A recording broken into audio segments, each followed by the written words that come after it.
When you're scuffing this panel, you know you've got it scuffed correctly when you don't see any shiny stuff. You can see how this fender right here is shiny and the plastic bumper is not.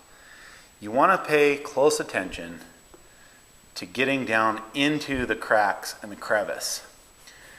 If you leave shiny paint down through this crack, what'll happen is that you run the risk of the clear coat actually peeling away because there's not enough texture there for it to actually bond to. So try and scuff in there the best you can, avoiding this as much as you can. A great way to mask this fender off and protect it from the scuff pad and also paint overspray is to remove some of the mounting hardware and create a gap. And the gap will allow you to take your masking tape and slide it in and then fold it over so that you've got a nice clean edge there. Masking sections like this, where you can't get access to the bolts that hold it together and you have no gap, what I like to do is just put the tape over it as best you can and then use your fingernail to push it down into that crack, and then take a brand new razor blade and very gently run the razor blade right down that crack, and it's not going to take much.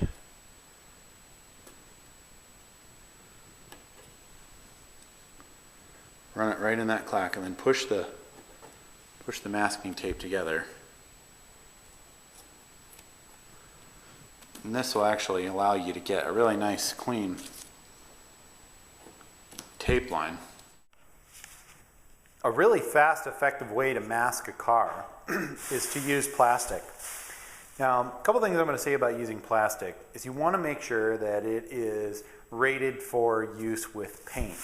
And on this specific plastic, it has text on it that says, spray this side. And the reason why you want to pay attention to that is if you put this the wrong way, the paint overspray is just going to flake off of it. And then when you're in a booth or you're outside, anytime this plastic moves, paint is going to peel off and it's not going to stick to it. Another really cool trick when you're using plastic is to take a spray bottle just with water and spray the car down with the water. And what that'll do is that'll allow the plastic, it'll basically force the plastic to stick to the car. And you want to do that all the way around. And what I've done is I'm going to bring the plastic down within a couple inches of my tape line. And you can see it really causes it to stick and lay nicely. That way it's not flying around. And then you just want to take some tape and then hold the edges down. Now, on top of that, it's a really good idea to get some actual paint grade masking paper and use that to get right down close to your tape line, like this. And what that'll do is that'll give you a paper edge to catch any of the overspray. And it's far enough away from the plastic so that if any of the plastic, actually any of the paint that gets on the plastic, it won't have a chance to migrate down into your paint.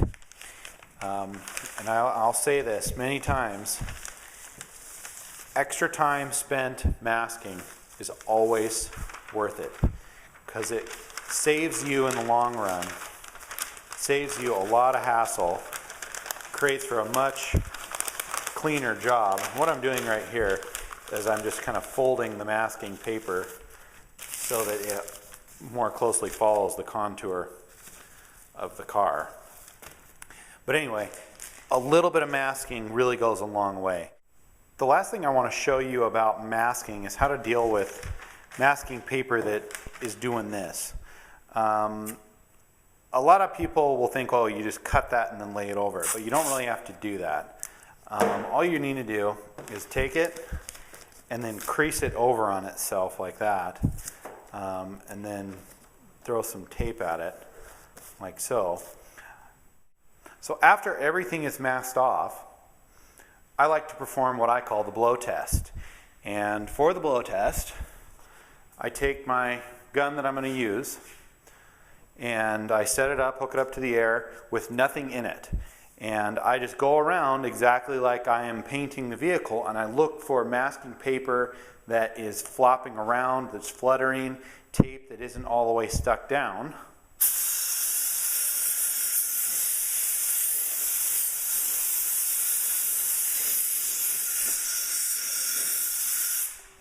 And it looks pretty good. There's a little spot over here.